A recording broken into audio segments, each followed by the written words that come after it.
Tonight, we're going to talk about a land of high plateaus and cold mountain passes, of long silk roads and walled gardens that gave the world the very word for paradise.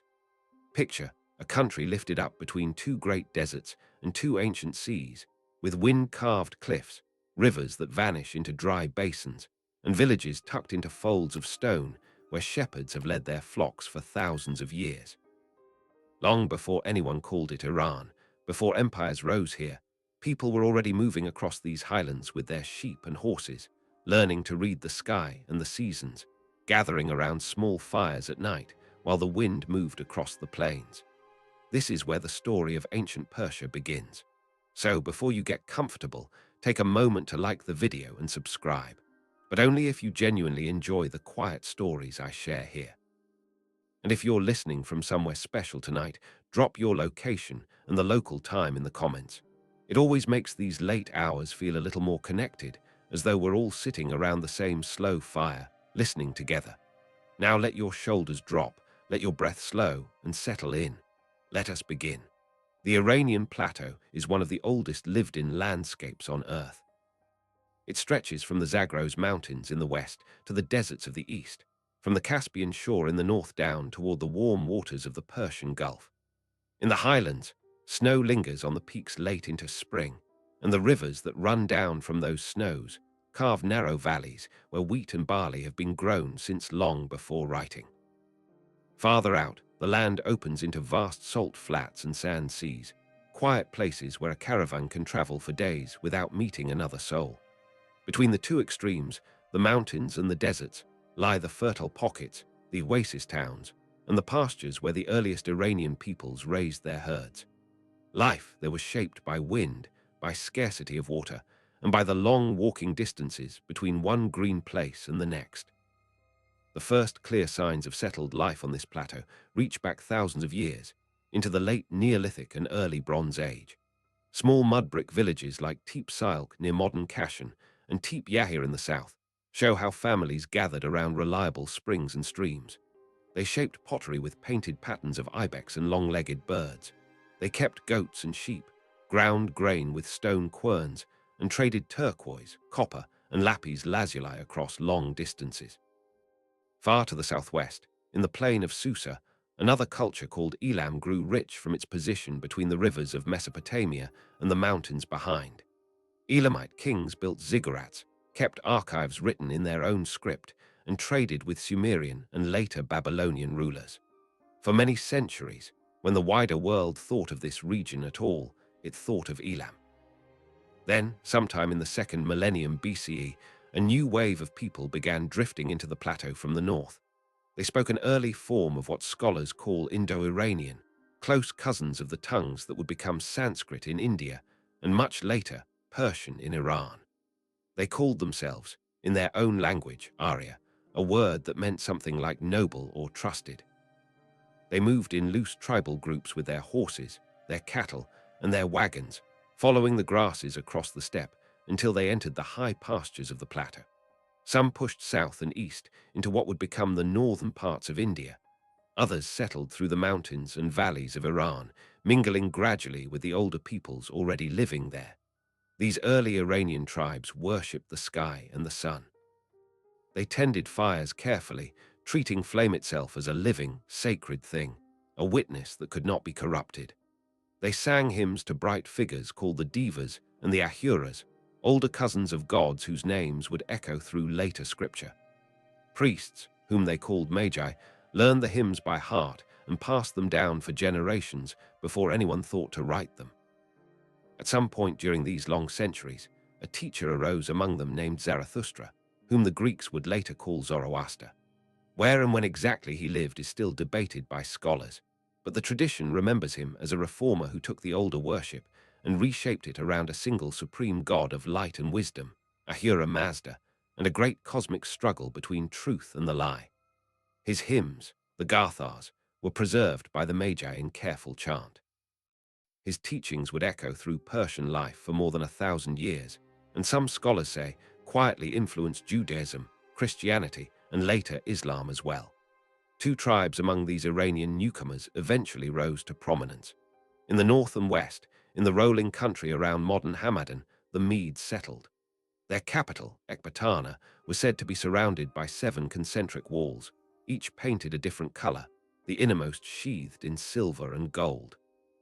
Farther to the south, in the region the Greeks would call Persis, and which we still know as Fars, another related tribe made their home. They called themselves the Parsua, or the Persians. Their land was harder and drier than the Median country, a place of rocky hills and narrow valleys, of small kings ruling small kingdoms out of hilltop citadels. Among these Persian chieftains, one lineage would slowly rise above the others, tracing itself back to a founding ancestor named Achaemenes. From him, the whole royal line would take its name, the Achaemenids, though it would be several generations before anyone outside the plateau knew that word. For a long while, the Persians lived under the shadow of stronger neighbors. To the west, the great empire of Assyria rolled its armies through the mountains again and again, demanding tribute of horses and metals. To the north, the Medes grew steadily stronger, eventually joining with the Babylonians in 612 BCE to bring down the Assyrian capital of Nineveh in a night of fire that people remembered for generations. After that fall, the Medes stood tall across the highlands. They ruled a broad territory and treated the small Persian kingdoms as vassals, requiring loyalty, soldiers, and gifts. The Persian kings paid what was demanded and waited quietly in their stone fortresses among the hills. It is here, in that patient waiting, that our first great figure enters the story. His name was Cyrus. The tradition surrounding his birth is layered thickly with legend, and no one can now separate every strand of fact from the storytelling that grew around him. Yet the essential shape of the tale has been told for so long, and by so many peoples, that it deserves to be told again gently now. Cyrus was born, so the accounts say, to a Persian nobleman named Cambyses, king of the small realm of Anshan, and to Mandane, a daughter of the Median king Astyages. His birth united 2 royal lines, but his grandfather Astyages, the story goes, was troubled by dreams. In one dream, he saw a vine grow from his daughter's body that spread across all of Asia. His magi warned him that the child of Mandane would one day take his throne.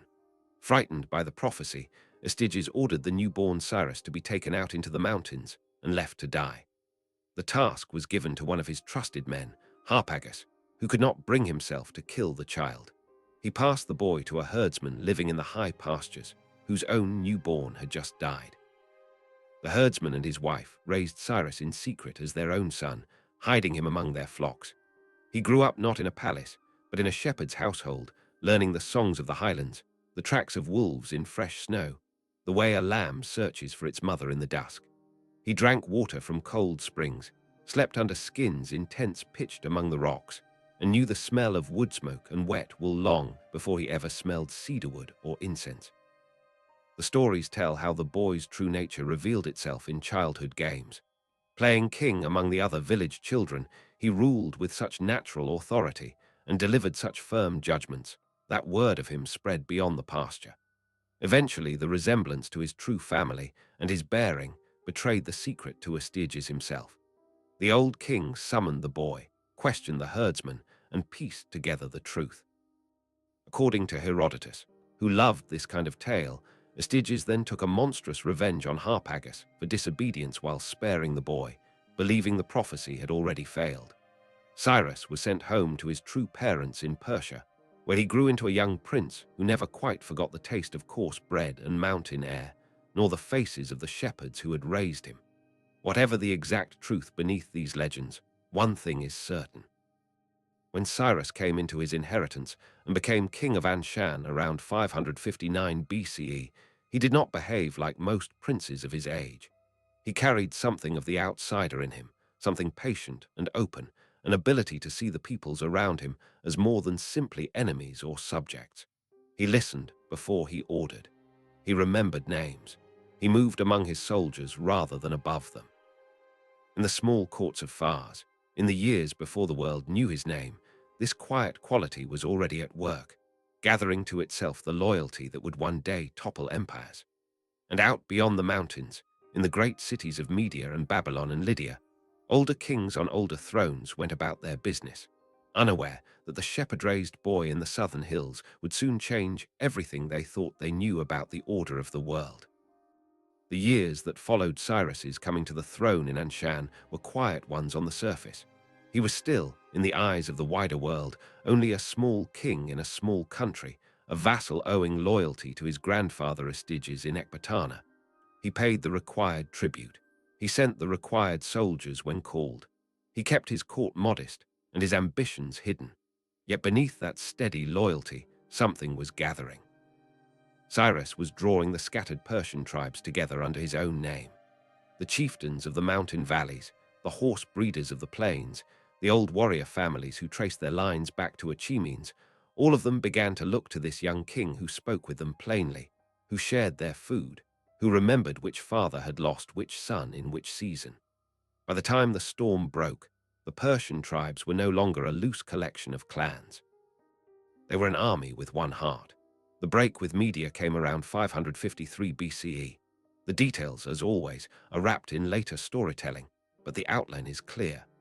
Harpagus, the same Median nobleman who had once been ordered to expose the infant Cyrus, still nursed his old wound against Astiges. He is said to have written secretly to Cyrus, urging him to rise, promising that many in the Median army would come over to him at the right moment. Whether that letter was ever really written, or whether the tale grew up afterward to explain events, what happened next is beyond dispute. Cyrus refused the next demand for tribute. Astiges gathered his forces and marched south to punish the impudent grandson. The two armies met among the hills. According to the accounts, when the moment of battle arrived, whole sections of the Median line laid down their arms and walked over to the Persian side. Astiges himself was captured. The old king, who had once ordered his grandson killed on a mountainside, was now brought before that grandson as a prisoner. Cyrus did not execute him. He did not humiliate him in the marketplace. He treated the old man with courtesy, gave him quarters at his court, and let him live out his remaining years in peace. This mercy became, for Cyrus, a kind of signature.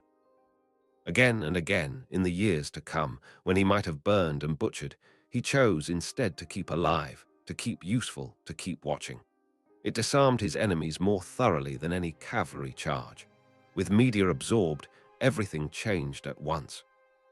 The Persian king was now the master of a vast highland realm stretching from the Zagros mountains far to the north and east, holding within it the old Median capital of Ecbatana, the wealth of its treasuries, the loyalty of its nobles, and the knowledge of its scribes. Cyrus did not break the Median order. He simply set himself at its head. Median officials continued to serve in their old positions. Median generals commanded Persian and Median troops side by side. Cyrus began to travel between the capitals of his new empire, spending summers in the cool mountain palaces and winters in the warmer plains. Word of the shepherd-raised king spread quickly across the ancient world, and older thrones began, for the first time, to feel a shadow on their walls. Far to the west, on the plateau of Anatolia, one such throne stirred. Its occupant was Croesus, king of Lydia, whose wealth was proverbial even in his own lifetime. His capital at Sardis controlled the trade routes that ran between the Aegean coast and the interior, and his kingdom had been the first, or nearly the first, in history to strike coins of pure gold and silver. Croesus watched the rise of Cyrus with alarm. His own sister had been married into the Median royal house, and he saw the fall of Astiges as a personal affront as much as a political warning. He decided to strike before this new power grew any larger. Before marching, he consulted the oracles of Greece, and most famously the oracle at Delphi, which returned to him one of the most quoted lines of the ancient world. If Croesus crossed the river Halys to fight Cyrus, the oracle said he would destroy a great empire. Croesus, hearing what he wanted to hear, marched east. The two armies met in the autumn of 547 BCE on the plain of Tyria. The battle was hard and inconclusive, and as the season turned toward winter, Croesus withdrew to Sardis to wait for spring, expecting Cyrus to do the same. It was a reasonable expectation. Ancient armies did not usually fight through the cold months, but Cyrus was not a usual king. Rather than resting, he marched. His army pushed through the mountain passes in weather that no one thought campaigning weather, and appeared before the walls of Sardis, while Croesus was still dismissing most of his troops for the winter. In a brief and desperate battle outside the city, the Lydians were routed. Sardis fell soon after. Croesus was taken alive. He learned, too late, that the great empire the oracle had spoken of was his own. And here, once again, Cyrus did the unexpected thing. Croesus was not executed. He was, in the older tradition, kept close, given honor, made an advisor. Stories grew up that he had been placed upon a great pyre to be burned and was saved at the last moment by rain or by the intervention of Apollo, but these are later tellings.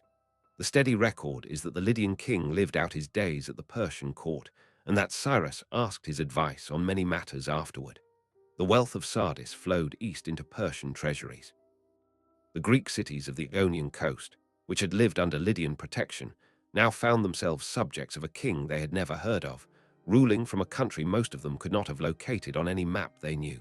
With Media and Lydia both in his hand, Cyrus turned at last toward the greatest prize of the ancient world, Babylon.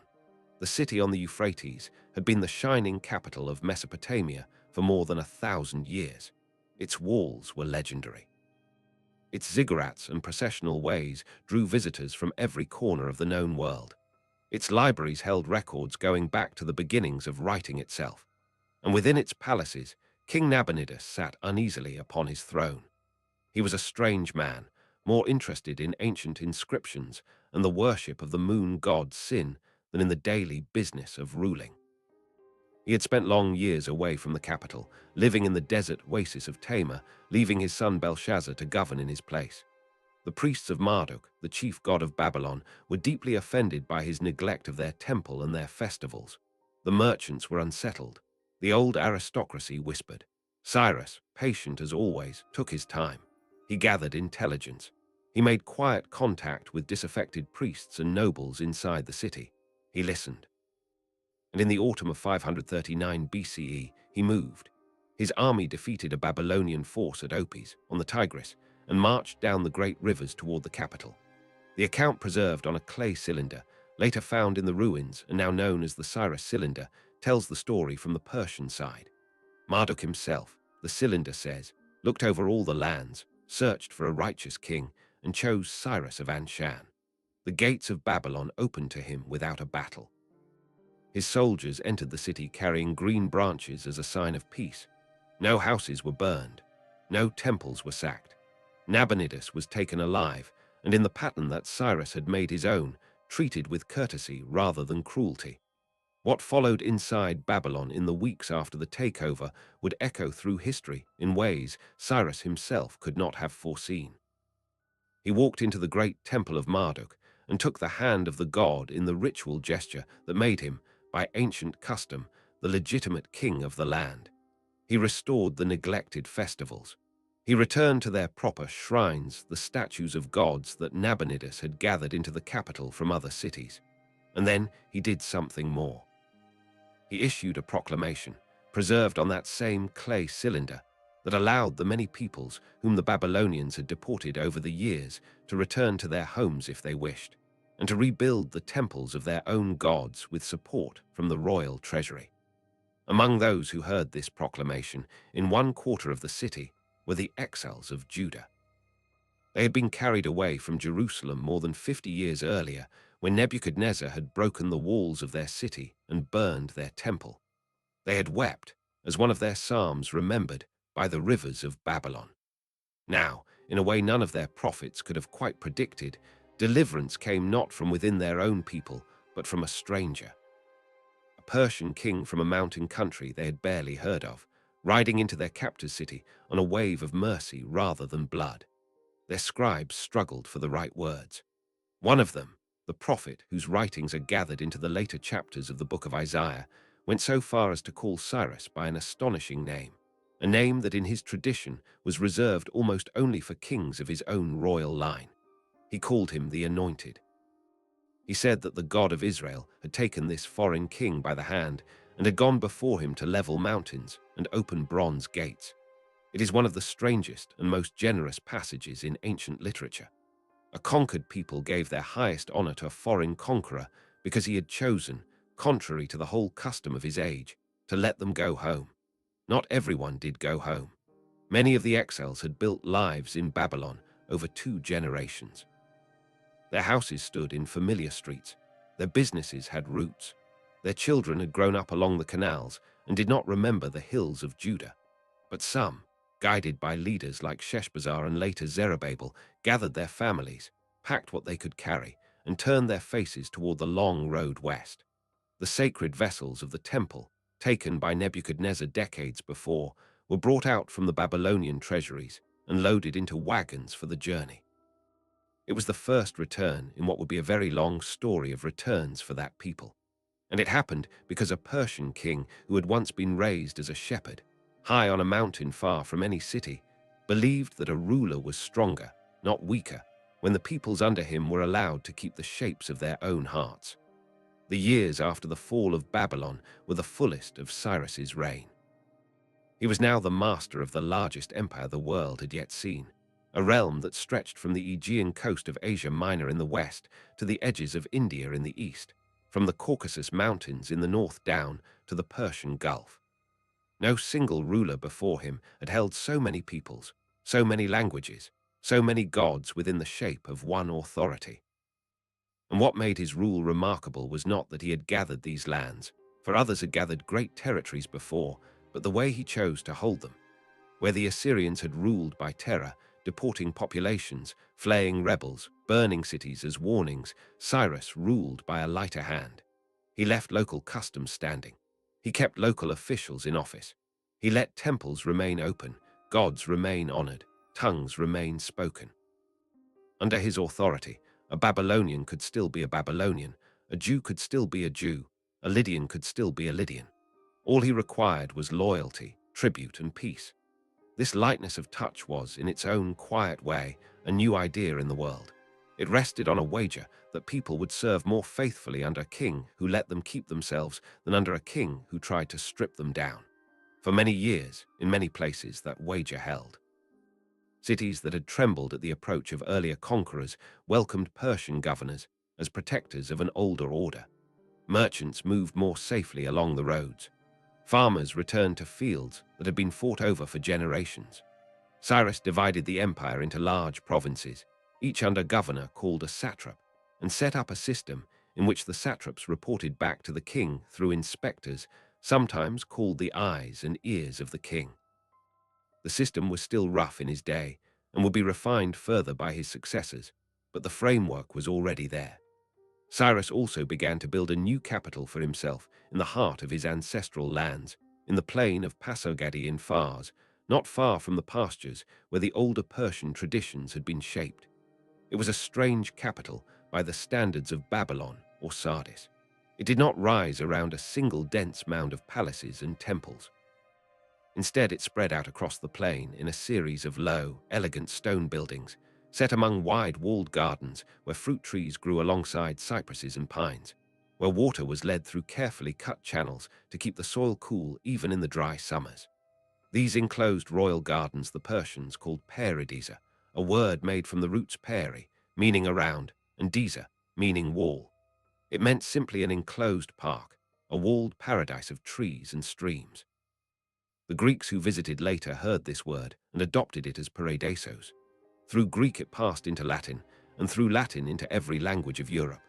When a modern speaker of English or Spanish or French says paradise, they are, without knowing it, borrowing the word for a Persian garden. At Pasargadae, Cyrus built a modest audience hall, private chambers, gatehouses, and near the edge of the plain, a small stone tomb that still stands today. It is a simple building, only about 11 meters high, resting on 6 broad steps like a low pyramid, with a small gabled chamber at the top. Compared with the pyramids of Egypt or the ziggurats of Mesopotamia, it is almost humble. Yet inside that chamber, according to the accounts of Greek writers who visited generations later, there once lay the body of Cyrus in a golden coffin, dressed in fine robes, with a table beside him bearing bread and wine. A carved inscription outside was said to read simply, "Passerby, whoever you are and wherever you come from, I am Cyrus who won the Persians their empire. Do not begrudge me this little earth that covers my body." The tomb still stands on the plain, empty now for many centuries. Yet even without its treasures, It holds a quiet dignity that matches the man tradition remembered. Cyrus did not have the chance to grow old within his gardens. In his last years, he turned north and east, toward the steppe country beyond the Oxus River, where nomadic tribes still moved freely with their horses and flocks, unimpressed by any empire. Among these peoples were the Massageti, ruled by a queen named Tomiris. The accounts of what happened between Cyrus and Tomiris come to us mainly through Herodotus, and they carry the flavor of tragic legend. But the shape of the story has been repeated so consistently that it is worth telling here as tradition preserved it. Cyrus, so the tale goes, first attempted to win the queen through marriage. She refused. He then crossed the river into her land with his army. In a first engagement, using a stratagem of leaving wine behind for the nomads to drink, his forces captured the queen's son, who took his own life in captivity out of shame. Tomiris, furious at the loss, gathered her people and met Cyrus in a great battle on the plains beyond the Oxus. This time, there was no cleverness that could save him. The Massageti fought with a ferocity that broke the Persian line. Cyrus fell in the fighting, around 530 BCE. Herodotus records a grim legend that Tomiris found his body afterward and dipped his head in a skin filled with human blood, saying, "You thirsted for blood, drink your fill." Whether or not that last detail is true, and it has the ring of a poet more than a witness, what is certain is that the king who had spared so many lives finally lost his own far from the gardens he had built. His body was brought home to Pasargadae, to the small tomb on the plain, and there it was laid to rest. His son Cambyses inherited the throne. Cambyses was a different kind of man from his father, harder and more anxious, less gifted with that instinct for mercy that had made Cyrus so unusual.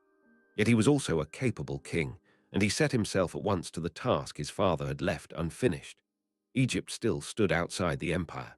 It was the last of the ancient great powers of the Near East that had not yet come under Persian rule. Cambyses gathered a large army, made careful preparations, secured the loyalty of the Arab tribes who controlled the water sources along the desert road to the Nile, and in 525 BCE he marched. The Egyptian pharaoh at the time was Psamtik III, only recently come to the throne after the death of his father Amasis. The two armies met at Pelusium, on the eastern edge of the Nile Delta. The Egyptians were defeated in a hard battle, and the Persians pushed on to the capital at Memphis, which surrendered after a brief siege. Psamtik was captured. In the tradition of his father, Cambyses at first treated the defeated pharaoh with reasonable courtesy, keeping him alive at court, but later reports say that a plot against Persian rule was uncovered and Psamtik was put to death. Egypt was made into a satrapy of the empire, and Cambyses himself took the traditional titles of pharaoh, offering the proper sacrifices at the temples and receiving the ancient regalia. He became, in the eyes of the Egyptian priests, a legitimate king in the line of ancient rulers stretching back thousands of years. But something in Cambyses did not settle. The later accounts, mostly Greek and mostly hostile, remember him as a king troubled in his own mind, given to sudden rages and strange decisions. He sent an army south into the desert of Nubia that was largely lost to hunger and thirst. He sent another army west toward the oasis of Siwa that vanished entirely into the sands and was never heard from again. Egyptian sources, more restrained, do record certain acts that offended local sensibilities, though modern scholars have argued that many of the darker stories about him are later invention. What is clear is that while Cambyses was campaigning far from home, a crisis was gathering behind him. Word reached the king in Egypt that a man had risen in Persia claiming to be his younger brother Bardia, whom the Greeks called Smerdis. The claim was made in the name of the true royal blood, and it was gaining support across the empire. What made the situation especially frightening was a secret that Cambyses is said to have carried for years. Bardia, so the accounts say, was already dead. Cambyses himself had ordered his brother killed in secret before leaving for Egypt, out of jealousy or fear. If that was true, then the man now claiming the throne could not possibly be Bardia. He must be an impostor. And yet across the provinces, city after city was declaring for him. Cambyses turned his army homeward at once, but he never reached Persia alive. Somewhere in Syria, along the long march back, he died. The circumstances remain unclear. Some sources say he took his own life. Others say he died of a wound received when he mounted his horse, and his own sword pierced his thigh in the same place. Some noted with grim symbolism that he had once wounded a sacred bull in Egypt. Whatever the truth, Cambyses died without an heir, and the empire that Cyrus had gathered so patiently now stood on the edge of coming apart. The man on the throne in the heart of Persia, still calling himself Bardia, ruled for several months. Whether he was truly the murdered prince miraculously returned, or a magus named Gormata using the royal name to seize power, is one of the great puzzles of ancient history. The version that would soon become official, carved into a mountainside for all future ages to read, was that he was an impostor, a usurper, a lie made flesh. And the man who was about to carve that version into the mountain was already moving quietly, gathering allies, choosing his moment. His name was Darius. He was a distant cousin of the royal house, a young officer who had served Cambyses in Egypt, a member of a noble Persian family that traced its own line back to the same Achaemenid root as Cyrus himself. In the autumn of 522 BCE, Darius and 6 other Persian nobles rode together to the palace where the man calling himself Bardia was staying. They pushed past the guards. They cut down the king. And when the deed was done, they stood together in the courtyard and had to decide what came next. The choice they made in that courtyard would shape the empire for 200 years. The choice made in that courtyard was not simple. 7 noblemen stood together over the body of a fallen king, each of them from an old Persian family, each of them with a claim of some kind to be heard. The tradition preserved on the great inscription that Darius would later carve into the cliff at Behistun tells the story in his own voice, and although every royal inscription is a form of self-portrait, the shape of what happened is clear enough. The 7 debated among themselves what form of rule should follow. Some argued for a shared council of nobles, a kind of aristocracy. Others argued for restoring a single kingship. In the end, the argument for one king prevailed, and by an arrangement that Herodotus later described with characteristic delight, the 7 agreed to meet at dawn on horseback outside the city walls, and whichever of their horses first neighed at sunrise would give his rider the throne. Darius, so the story goes, had a clever groom who knew how to prepare a horse for exactly that moment. The horse neighed. Darius became king. Whether the tale is true in every detail or a later flourish, the outcome is beyond dispute. In the autumn of 522 BCE, Darius, son of Hystaspes, took the throne of an empire that was already breaking apart in his hands. For the crisis had not ended with the killing of the false Bardia. Across the vast reach of the Persian realm, province after province had risen in revolt. In Babylon, a man declared himself Nebuchadnezzar, reborn. In Media, in Elam, in Armenia, in Parthia, in Margiana far to the northeast, in Egypt, where the memory of Cambyses' harshness still burned, in the mountains of Sagasha, local leaders raised the old banners of independence and drew swords. Darius had inherited not a throne but a burning house, and in his first year of rule, he did what few kings before him had ever managed. He fought, in the space of about 18 months, 19 separate battles against 9 different rebel kings, and he won them all. His generals rode from one end of the empire to the other. He himself led armies through Media and into Babylon, crushing revolt after revolt with a mixture of decisive violence and careful mercy afterward. When it was finished, he stood as master of the realm his cousin Cyrus had built, and he was determined that it would not shake again. To make that determination clear to everyone who came after, he ordered a great inscription carved on the face of a cliff at Behistun, high above the road that ran between Babylon and Ecbatana. Workers hung on ropes down the sheer rock and cut into it a huge relief showing Darius standing tall, his foot upon the chest of the false Bardia, while 9 rebel kings stood roped together before him in a line. Beside the relief, in 3 languages, Old Persian, Elamite, and Babylonian, he had scribes carve the entire story of his rise, his battles, his victories, his justice. He wanted no one in any tongue to mistake what had happened. And then, in a final touch that speaks of the confidence of the man, he ordered the ledge below the inscription cut away, so that no one could ever climb up to alter what he had written. The inscription is still there today, more than 2,500 years later, weathered but readable. It was much later the key that allowed scholars to unlock the cuneiform scripts of the ancient world, the Rosetta Stone of Mesopotamia.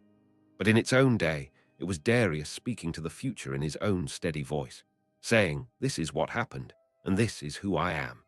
With the empire secured, Darius set himself to a task even greater than conquest. He set himself to organization. Cyrus had gathered the lands. Cambyses had extended them. Darius would wire them together into a single working machine. He inherited the rough system of satrapies that his predecessors had begun, and he refined it into something orderly and durable. He divided the empire into about 20 large provinces, each under a satrap of noble Persian blood, and each satrap was checked in turn by a separate military commander who reported directly to the king, and by a royal secretary who also reported directly to the king, so that no one man in any province could gather enough authority into his hands to raise a rebellion. On top of these overlapping loyalties, he sent out the traveling inspectors, the eyes and ears of the king, who could arrive in a satrap's court at any moment, unannounced, and open the books. He standardized the tribute. Where Cyrus and Cambyses had taken what each region offered in its own way, Darius fixed for each satrapy a set annual payment in silver, weighed and recorded, so that a governor and his subjects both knew exactly what was owed. And to make the movement of that silver, and of all trade beneath it, work smoothly across the empire, he began to strike coinage of his own. The gold coin came to be called the daric, after his own name, and the silver coin the siglos. These coins carried on their face the image of the king himself in a running posture, drawing a bow, kneeling on one knee, a figure that would become familiar in markets from the Aegean to the Indus. It was one of the first true imperial currencies in world history, and it worked. A merchant in Sardis and a merchant in Susa could now do business in the same weight of silver and know that the king stood behind it. But of all the achievements of Darius, none has echoed longer than the road. To hold an empire so vast, an emperor needed to know what was happening in it quickly. Cyrus had already understood this. Darius made it real. He built, or rather rebuilt on older tracks, a great highway that ran across the whole northern belt of the empire, from Sardis on the western coast of Asia Minor, through the mountain passes of Cappadocia, across the Euphrates, through Assyria and Babylonia, up into Media, and on to the royal cities of Susa and Persepolis. This was the Royal Road, and it stretched for more than 2,500 kilometers. Along it, at intervals of roughly a day's ride, Darius established relay stations, each with fresh horses, fresh riders, food, water, and a small garrison. A message given to a royal messenger at Sardis could be passed from rider to rider, day and night, along the entire length of the road, and arrive in Susa in about a week. A journey that took an ordinary caravan 3 months could now be made by imperial news in 7 days. Herodotus, describing this system a century later, offered a line that has never entirely left the world's ears. He wrote of the riders that neither snow nor rain nor heat nor darkness of night stayed these couriers from the swift completion of their appointed rounds. 23 centuries later, when the General Post Office in New York City was built in the early 20th century, someone remembered that sentence.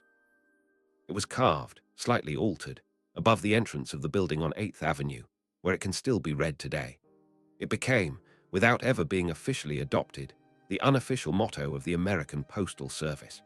A line first written about Persian horsemen carrying royal seals across the mountains between Sardis and Susa now lives on in the daily language of a country founded in a continent Darius did not know existed. That is the strange, long reach of an idea. The Royal Road was not the only road. Darius extended and improved other routes across the empire, building bridges, cutting through passes, marking distances with stone pillars. He also turned his attention to water. In Egypt, he completed a canal that his predecessors had begun, a channel running from the Nile east through the desert to the Red Sea, so that ships could pass from the Mediterranean world down into the Indian Ocean without unloading their cargoes. Stone stelae were set up along this canal, inscribed in 4 languages, boasting of the achievement. It was the ancient world's answer to the Suez Canal, and it worked for a time before silting up in later centuries. Everywhere Darius looked, he saw the empire as a body that needed veins, roads and rivers and canals through which men, silver, grain and news could move without hindrance. And in the middle of this vast working machine, he began to build a new palace complex that would stand as the beating heart of Persian majesty. He chose a place in the plain of Mavdasht in Fars, not far from Pasargadae, but grander in ambition. And there, beginning around 518 BCE, he began the construction of Persepolis. The city rose on a huge stone terrace set against the flank of a mountain the Persians called the Mountain of Mercy. Workers cut massive blocks from local quarries and dragged them into place to form a platform nearly 500 meters long and 300 meters wide, rising above the plain like a broad, dressed stage. Onto this terrace, they raised palaces, audience halls, treasuries, private apartments, and staircases carved with reliefs of unprecedented richness. The Great Apadana, the audience hall of Darius, could hold thousands of people beneath a forest of tall stone columns, each column crowned with double-headed capitals in the shape of bulls or lions or griffins. The staircases leading up to it were carved with processions of tribute-bearers from every people of the empire. On one panel came Medes in their soft caps leading horses. On another came Bactrians with camels. On another Ethiopians with elephant tusks and giraffes. On another Ionian Greeks with folded cloth and vessels of silver. On another Indians with jars of gold dust. And they all moved, endlessly in stone, toward the seated figure of the king, offering the gifts of their lands.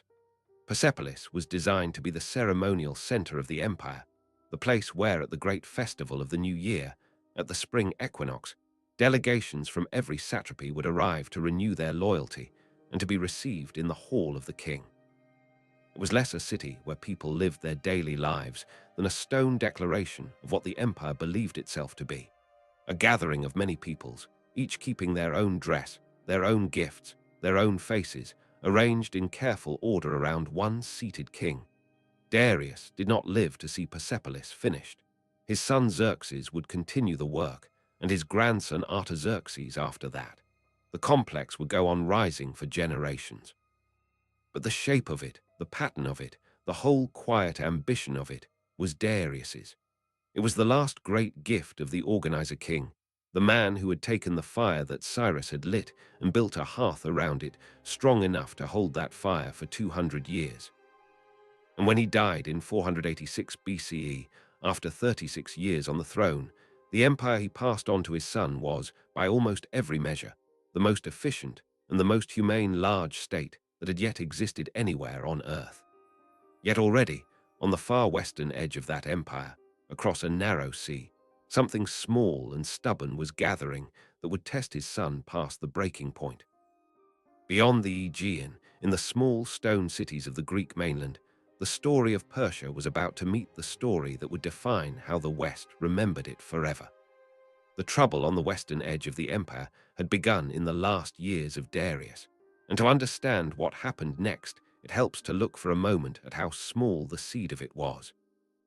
Along the coast of Asia Minor, in the region the Greeks called Ionia, stood a chain of Greek cities that had lived under Persian rule since the days of Cyrus.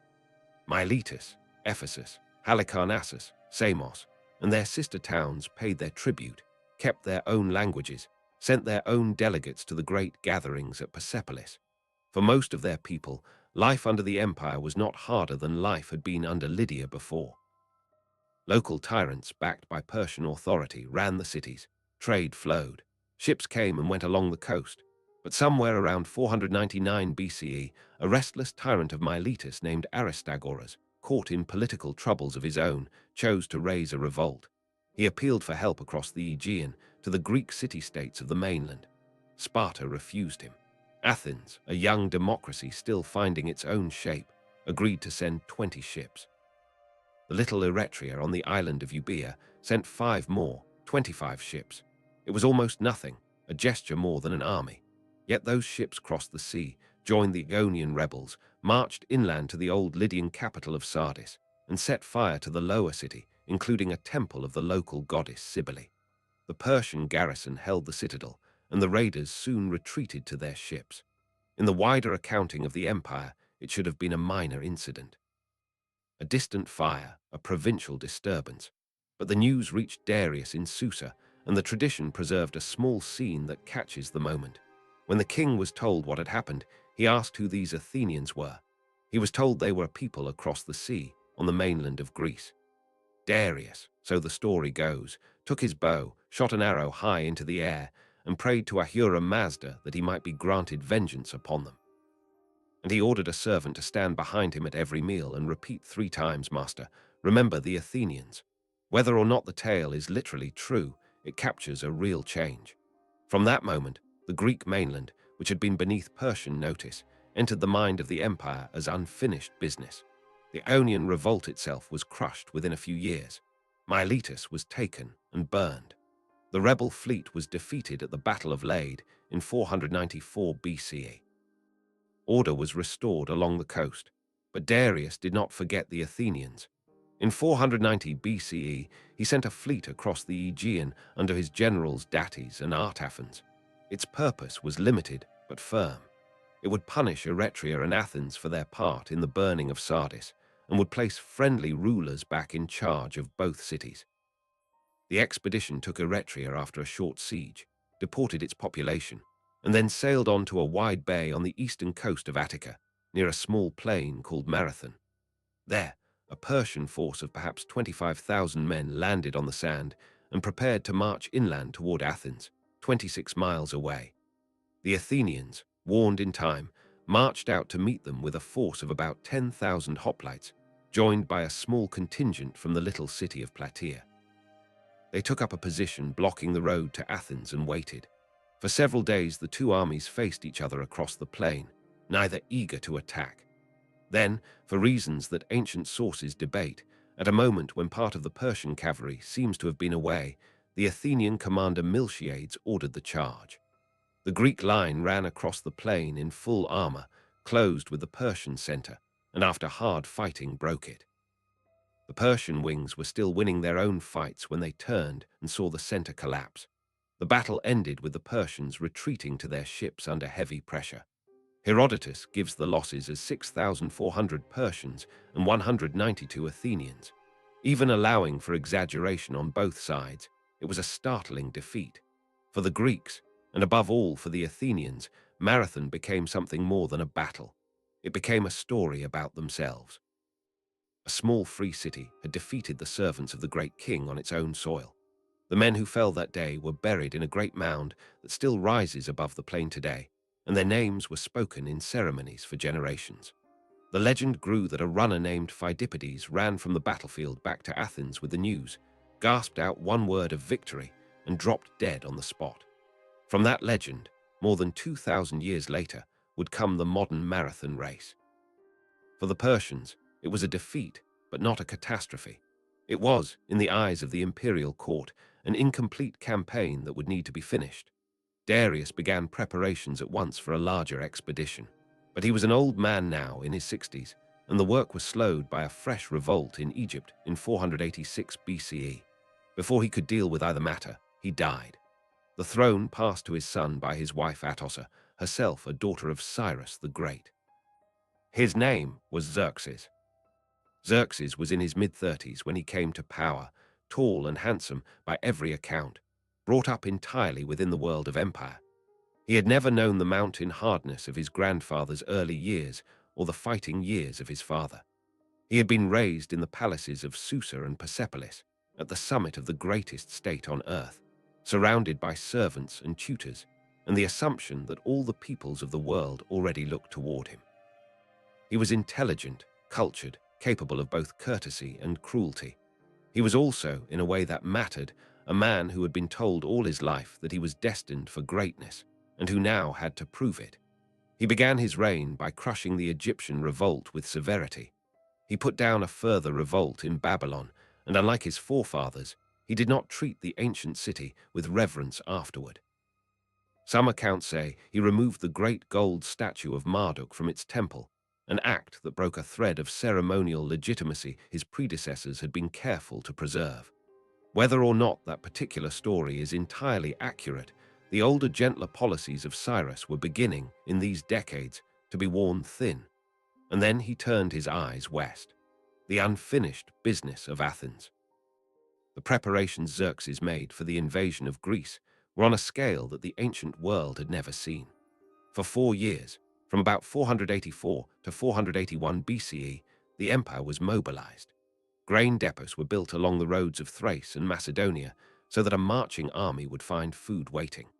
A canal was cut through the neck of the Athos Peninsula so that the fleet would not have to sail around a cape where an earlier Persian fleet had been wrecked in a storm. 2 great bridges of boats were built across the Hellespont, the narrow strait between Asia and Europe, using more than 600 ships lashed side by side and roped together with cables of flax and papyrus. A first attempt was destroyed by a storm, and Herodotus preserved the strange story that Xerxes ordered the sea itself to be lashed with whips and branded with hot irons as a punishment, and that a second, sturdier bridge was then built. That detail, whether literal or symbolic, became for the Greeks the perfect image of the Eastern king who thought he could give orders to the elements. The size of the army Xerxes gathered is still debated. Herodotus gives figures in the millions, which no modern scholar takes at face value. The true number was probably somewhere between 100 and 200,000 fighting men, together with sailors, servants, engineers, and camp followers. Even at those lower estimates, it was the largest force yet assembled on the earth.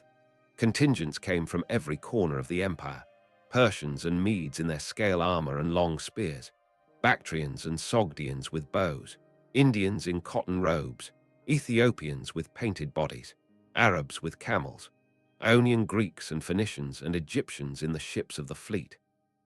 All the peoples carved onto the staircases of Persepolis were marching now, in the flesh, toward a narrow country of stone hills across the sea. In the spring of 480 BCE, the army crossed the Hellespont over the bridge of boats. The crossing itself, according to Herodotus, took 7 days and 7 nights of continuous movement. Xerxes watched from a marble throne set up on the shore. There is a scene preserved in the account, whether history or literary invention, in which the king looks out over the multitude of his own army and the sea filled with his ships and begins to weep. When his uncle Artabanus asks him why, Xerxes replies that he has been struck by pity, because in 100 years not one of the men he sees before him will still be alive. It is a strange, human moment inside the machinery of empire, and it caught the imagination of every later reader. The army marched west across Thrace and Macedonia. City after city sent tokens of submission, earth and water, and was passed by peacefully. Only the Greek city-states of the south refused. In Athens and in Sparta, in Corinth and Thebes, the news of the approaching host caused terror. Some cities chose to make their peace. Thebes eventually accepted Persian authority. Argos held aloof, but a smaller alliance, led by Sparta on land and Athens at sea, chose to fight. The first great meeting came at a narrow pass in central Greece called Thermopylae, where the mountains ran close to the sea and the road was barely wide enough for a wagon. There, a Spartan king named Leonidas took his stand with 300 of his own men and a few thousand allies from other Greek cities. For 3 days they held the pass against wave after wave of Persian attack. Only when a local traitor showed the Persians a mountain path around the position was the pass turned. Leonidas sent most of the allies away and remained with his 300 and a small number of others to cover the retreat. They died to the last man. The story of Thermopylae, of the small free force choosing to die on a narrow rock rather than yield, would echo through Western memory forever afterward, told and retold in ways that hardened the image of Persia into something dark and vast, pressing against a small brave light. It was a Persian victory in the strict sense. The pass was taken. The road to Athens lay open. Xerxes marched south, entered the deserted city, and burned the temples on the Acropolis. The Athenians had already fled to the island of Salamis, watching their homes burn across the water. It seemed, in that late summer, that Greece was finished. And yet, off the coast of that same small island, the greatest surprise of the war was still to come. The Athenians watched the smoke rise from their city across a narrow stretch of water, and the Greek fleet gathered in the strait between the island of Salamis and the coast of Attica knew that everything they had ever known now depended on what happened in the next few days. The Allied ships numbered perhaps 370 triremes, drawn from every free city that had chosen to fight. The Persian fleet facing them was much larger, probably 600 to 800 ships strong, made up of Phoenician squadrons from Tyre and Sidon, Egyptian squadrons, Cypriot and Cilician squadrons, and the Ionian Greek squadrons whose crews were fighting on the Persian side under compulsion or reward. The waters between the island and the mainland were narrow, twisted around small headlands, complicated by shifting winds and hidden shoals. It was a place where numbers might matter less than a captain's knowledge of the water. Inside the Greek command, argument raged. The commanders from the cities of the Peloponnese wanted to withdraw the fleet south, back toward the Isthmus of Corinth, where their own homes lay behind a defensive wall being built across the neck of land. If the fleet withdrew, the Athenians would be abandoned on their island. Their commander, an Athenian named Themistocles, argued furiously against retreat. In the open sea, he said, the greater Persian numbers would swamp them. In the narrow water of Salamis, those numbers would work against the Persians themselves. Ships would crowd each other, oars would tangle, formations would break. The Greeks, fewer but familiar with the channels, could strike at the crowded enemy line and cut it apart. He argued, he pleaded, he threatened to sail the Athenian ships away and found a new city elsewhere if the alliance would not stand. And still the other commanders wavered. According to the ancient accounts, Themistocles then did something remarkable. He sent a slave, a man named Sisinus, in secret across the water to the Persian camp with a message for Xerxes. The message said that Themistocles had turned traitor, that the Greek alliance was about to break apart and flee in the night, and that if the great king wished to catch them all together in one place, he must move his fleet to seal the exits of the strait before dawn. Whether or not Xerxes believed the message entirely, the temptation to end the war in a single stroke was too great. He gave the order. That night, the Persian ships moved into position, closing the western and eastern ends of the channel, and packed themselves into the very waters where Themistocles had wanted them. Xerxes himself, so tradition remembers, had a throne set up on the slope of Mount Aigelios, on the mainland shore overlooking the strait. Around him were scribes and secretaries with wax tablets, ready to record the names of the captains who fought bravely and the captains who did not. He expected to watch a victory. What he saw instead, at dawn on a day in late September of 480 BCE, was disaster. The Greek ships came out from behind the headland of Salamis in careful order, singing a paean as they rowed, and struck the massed Persian line in the narrow water exactly as Themistocles had planned. The Persian formation, jammed together, could not maneuver. Phoenician ships collided with Ionian ships. Egyptian squadrons could not find room to bring their prows around. The heavier Greek triremes, rowed by crews who knew every current in that channel, drove their bronze rams into the sides of one enemy ship after another. Ships sank in tangled clumps. Men who could not swim, and there were many, drowned in the crowded water. The battle lasted through the day. By evening, the Persian fleet had lost perhaps 200 ships. The Greeks had lost about 40. The great king, on his throne on the hillside, had watched his sea power broken beneath him. The stories say he tore his robes. Whether that detail is invention or truth, what happened next is beyond dispute. Xerxes, shaken and now worried about his long line of communication back to Asia, decided to withdraw with the bulk of the army. He left a large force under his general Mardonius to winter in Greece and finish the war in the following spring, and he himself marched back to the Hellespont with the rest of his host. The bridge of boats, tradition says, had been damaged by storms and had to be crossed piece by piece. The retreat was harder than the advance. Winter caught the army on the road. Men died of cold and hunger. When Xerxes at last recrossed into Asia, he was no longer the king who had wept over the greatness of his own army on the shore. He was a man who had come very close to something and had not reached it. The war was not yet over. The following summer, in 479 BCE, Mardonius met the combined Greek land army near the small Boeotian town of Plataea. The battle there was long and confused, fought over several days of maneuvering, with the Persian cavalry causing trouble along the Greek lines. In the end, in a single hard afternoon of fighting, the Greek hoplite phalanx broke the Persian center. Mardonius himself was killed in the melee. The remaining Persian forces retreated northward and eventually left Greece altogether. On the same day, or so tradition liked to remember, the Greek fleet crossed the Aegean to the coast of Asia Minor and destroyed the remainder of the Persian navy at Mycale, on the shore opposite Samos. The great invasion was over. The empire had been stopped at its own edge. For the Greeks, and later for the whole civilization that grew out of Greek memory, these 2 years became the founding story of what they would eventually call the West. Herodotus, writing his long, careful history a generation later, framed the whole conflict as a struggle between freedom and despotism, between the small self-governing city and the vast king who could not conceive that men might refuse him. The image of Persia that came out of those books, and the plays of Aeschylus, and the speeches of orators, and the paintings on the walls of Athens, and the schoolbooks of every country that later took Greek learning as its inheritance, was the image of a shadowy Eastern enemy, cruel and lavish, bringing chains and slavery against the light. It was a portrait made from one narrow window of contact at the moment when the empire had failed. And it became, for more than 2,000 years, the only portrait the West could see. Everything that Cyrus had done, the mercy in Babylon, the return of the exiles, the letting go of gods and languages, was quietly forgotten in the countries that lived by Greek books. Everything that Darius had built, the roads and the coins and the careful satrapies, was reduced to a single word: tyranny. Only Xerxes, weeping at Salamis, remained. Yet inside the empire itself, life went on.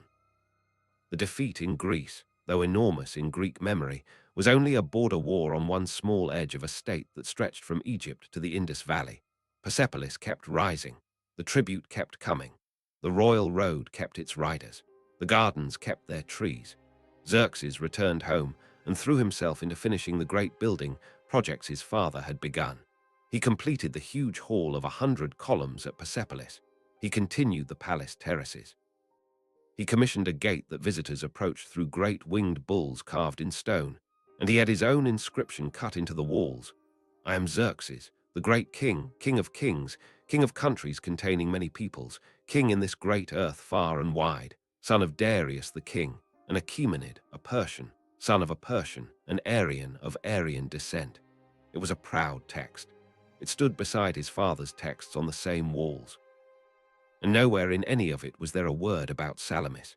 But something inside Xerxes, or inside the court around him, had shifted after the war. The later years of his reign were troubled. There were palace intrigues, quarrels among his sons and their wives, dark stories that Greek historians preserved with perhaps too much relish, but that also matched a certain unease. In 465 BCE, Xerxes was murdered in his own bedchamber by the commander of his guard, a man named Artabanus, in a conspiracy that also caught one of his elder sons in its net. His younger son, who would take the throne name Artaxerxes, killed the conspirators in turn and became king. The old greatness of Cyrus and Darius was passing into a new phase, one in which the empire remained enormous and rich and organized, but in which the throne itself grew less steady, and the great families around it fought one another more openly for influence. Under Artaxerxes I, who ruled for 40 years, the empire found again a kind of long calm. Peace was made, more or less, with the Greek cities across the sea, sealed by an unwritten understanding sometimes called the Peace of Callias. The satrapies ran, the tribute flowed, the roads carried their traffic. It was during his reign, in the middle of the 5th century BCE, that a Jewish official at his court, named Nehemiah, requested and received permission to travel to Jerusalem and rebuild its walls, and that another official named Ezra led a further return of exiles to Judah, both journeys taking place under Persian authority and with royal support. The story that had begun with Cyrus opening the gates of Babylon continued quietly, generation by generation, under his descendants. Yet each successive king, from Artaxerxes I to Darius II to Artaxerxes II and beyond, faced growing troubles.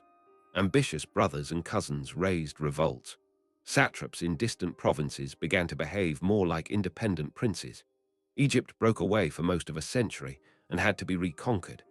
The Greek cities, still divided among themselves, were now courted by Persian gold as often as they were fought with Persian swords. It was said in the 4th century BCE that the true weapons of Persia had become the archers on its gold coins, because a handful of darracks carefully placed could set Greek fighting Greek and save the empire the trouble of raising an army. The machine still worked. The gardens still grew. The fires still burned in the temples of the Magi. But the world beyond the empire was changing faster than the empire itself. Far to the west, in a small mountain kingdom that most Persians had barely heard of, a new kind of army was being trained, and a young prince was being raised on stories of Marathon and Salamis, and dreams of a road that ran east. The kingdom in the north of Greece where those stories were being told was called Macedon. For most of the classical age, the southern Greeks had thought of it as a rough border country, half Greek and half something else, a land of horse breeders and cattle herders ruled by kings who spoke a dialect the Athenians found comical. Its kings had done homage to Persia during the Great Invasion, hedged their bets afterward, and lived quietly on the edges of the Greek world. In the middle of the 4th century BCE, this began to change under a king named Philip II. He reorganized the Macedonian army around a new formation, the Sarissa phalanx, whose men carried pikes so long they made a bristling wall no other infantry in the world could break. He forged alliances, married strategic women, took gold mines under his own control, and one by one brought the fractious Greek city-states beneath his authority. By 338 BCE, after his victory at Chaeronea over the combined forces of Athens and Thebes, he stood as master of Greece. Philip had a plan for what to do with that mastery. He would lead the united Greek world in a great war of revenge against Persia to free the Greek cities of Asia Minor and to punish the descendants of Xerxes for the burning of the Acropolis a century and a half before. He gathered an advance force and sent it across into Asia Minor in 336 BCE. And then, in a small palace theatre in the town of Igi, on the day of his daughter's wedding, Philip was stabbed to death by a member of his own bodyguard. The murder was never entirely explained. What mattered for the world was who now took the throne of Macedon. His son was 20 years old, tutored in his youth by Aristotle, raised on Homer and on the memory of the Persian wars, small and quick and restless, with eyes said to be of 2 different colors, and a name history would not soon forget: Alexander. Alexander spent the first 2 years of his reign securing Greece behind him and dealing with rebellions on the Danube. Then, in the spring of 334 BCE, he crossed the Hellespont with an army of about 40,000 men. He was said to have thrown a spear into the sand of the Asian shore as he stepped onto it, a symbolic claim upon the whole continent. His first battle came only weeks later, at the river Granicus in northwestern Asia Minor, against a Persian force gathered by the local satraps. Alexander led a cavalry charge personally through the river and up the steep opposite bank, and nearly died when a Persian nobleman brought a sword down on his helmet. He was saved at the last moment by one of his companions. The Persian line broke. The satraps fled or fell. Asia Minor lay open before him. City after city surrendered as he moved south along the coast, sometimes garrisoned by Persian troops who fought and were overcome, sometimes opening their gates in welcome. He passed the winter of 334 to 333 BCE in Anatolia, reorganizing his supply lines, sending his newly married soldiers home briefly on leave, an old commander's gesture that bound the army to him more tightly. And then in the summer of 333 BCE, at last, the reigning great king of Persia came out to meet him in person. His name was Darius III. He was a distant cousin of the older royal line, placed on the throne only a few years before by court factions after a series of poisonings and murders had thinned out the direct male descent. He was, by most accounts, a decent man, brave in person, careful of his family, but he had inherited an empire whose satraps were quarreling and whose court was exhausted by intrigue. The 2 kings met at Issus, in a narrow coastal plain between the mountains and the sea in what is now southeastern Turkey. Darius had chosen the ground poorly. His huge army, which vastly outnumbered Alexander's, could not deploy properly in the constricted space. The Macedonian phalanx pushed into the Persian center. Alexander himself, at the head of the companion cavalry, drove straight at the tent of the great king. Darius, seeing his center breaking and Alexander bearing down on him, turned his chariot and fled. His flight collapsed the whole Persian line. What Alexander captured that evening in the abandoned Persian camp tells the whole story of the two worlds meeting. He found the royal tent of Darius, with its bath of pure gold, its ointment jars, its couches, its dining service. And he found the royal family. Darius's mother Sisygambis, his wife Statera, his two young daughters, and his little son had all been left behind in the panic. Alexander, receiving them, is said to have promised that they would be treated with all the honor due to a royal house. And unusually, he kept his word. Sisygambis, in particular, became so attached to him in the years that followed that, when she later heard of his death, she is said to have turned her face to the wall and refused food until she too was gone. Rather than pursue Darius immediately, Alexander turned south along the eastern Mediterranean coast. He wanted to close every Persian port before pushing into the heart of the empire. The Phoenician cities mostly opened their gates. Tyre, on its offshore island, did not, and Alexander spent 7 months in one of the most extraordinary sieges in ancient history, building a causeway across the sea to reach its walls. When Tyre finally fell, he moved on into Egypt, which welcomed him almost as a liberator, tired of Persian rule that had grown harsher in recent decades. In Egypt, he was crowned pharaoh, made a long pilgrimage across the desert to the oracle of Ammon at Siwa, and founded a new city at the mouth of the Nile that would bear his name and would still bear it more than 2,000 years later. While all this was happening, Darius sent letters offering peace, offering large sums of gold, offering half the empire, offering the hand of his own daughter in marriage. Alexander refused every offer. Only when Egypt was secure did he turn east again in the spring of 331 BCE and march toward Mesopotamia. Darius had gathered another vast army, this time on ground of his own choosing, a wide flat plain near a village called Gorgamla in what is now northern Iraq. He had leveled the ground so his scythed chariots could run freely. He had gathered contingents from every corner of the empire still loyal to him, Bactrians and Sogdians, Indians with a handful of elephants, cavalry from Media and Armenia and Cappadocia. The numbers were enormous. Modern estimates suggest perhaps 100,000 men against Alexander's 47,000. The battle was fought on the 1st of October, 331 BCE. Alexander, refusing to attack at night, as some of his officers urged, slept deeply and had to be shaken awake at dawn. He formed his line in a shape designed to draw the Persian wings out and open a gap in the center. When that gap appeared, he led the companion cavalry through it in a wedge aimed directly at Darius himself. Once again the great king, seeing that wedge coming, turned and fled the field. Once again his flight collapsed the army. By evening, the last great pitched battle between the Persian Empire and its invader was over. Alexander was master of Mesopotamia. Babylon opened its gates. Susa opened its gates.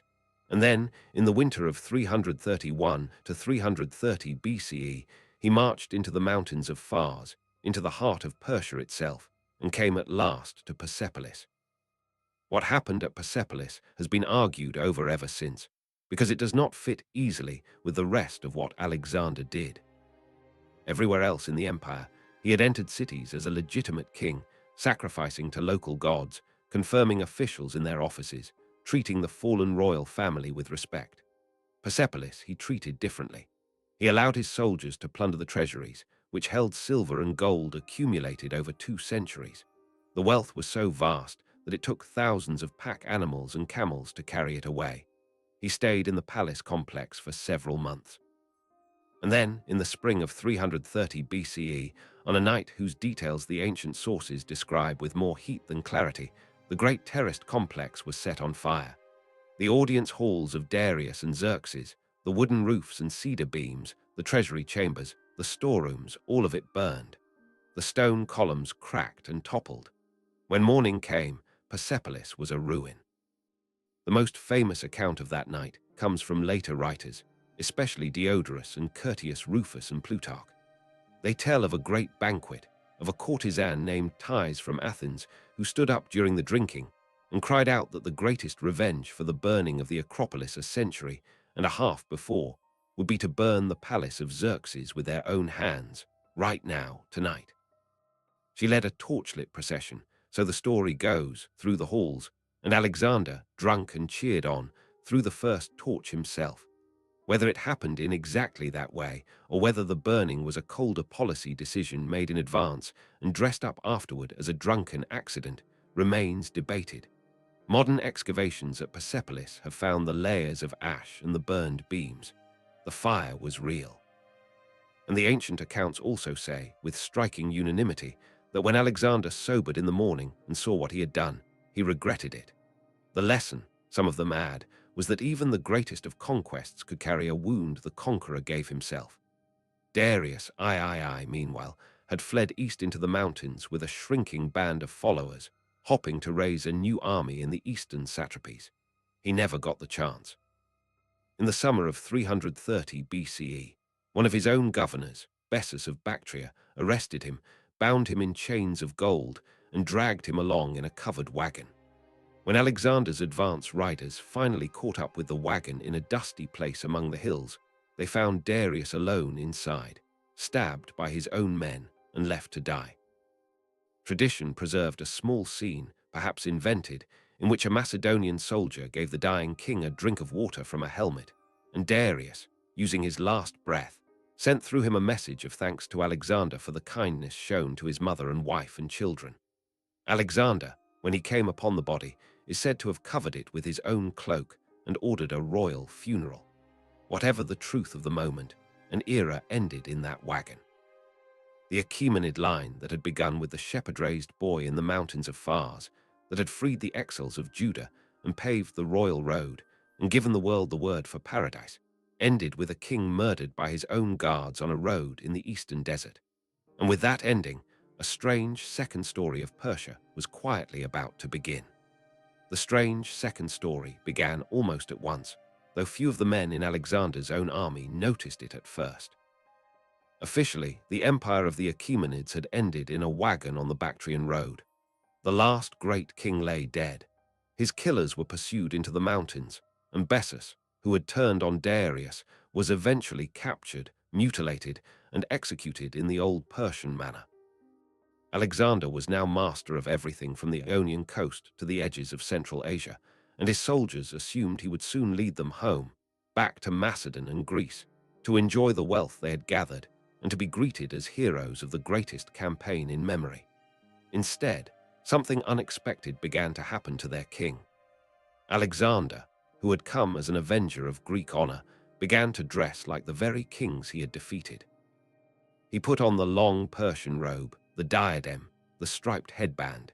He kept some Macedonian elements in his costume so as not to shock his own soldiers too completely, but the shift was clear enough. He began to keep a Persian court with Persian ushers and Persian ceremonial.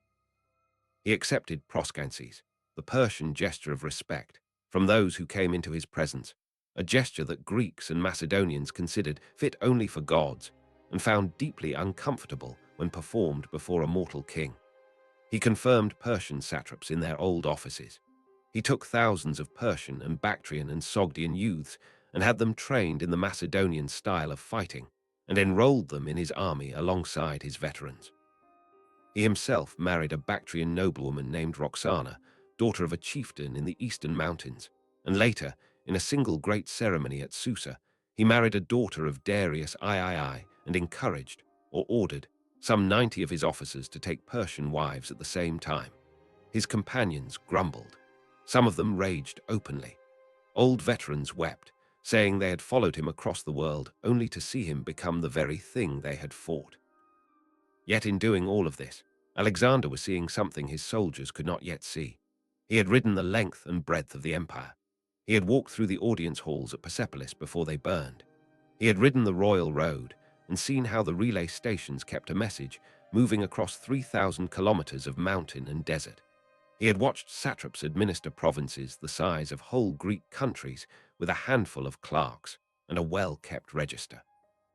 He had understood, in a way that the men around him had not, that the machine Cyrus and Darius had built could not be dismantled and replaced with a Macedonian version. It was too vast. It was too finely tuned. If he wanted to rule what he had conquered, he would have to become, in essence, the next Persian king. And so, in the last years of his short life, the boy raised on Homer and on stories of Salamis quietly turned himself into a successor of the man he had come to destroy.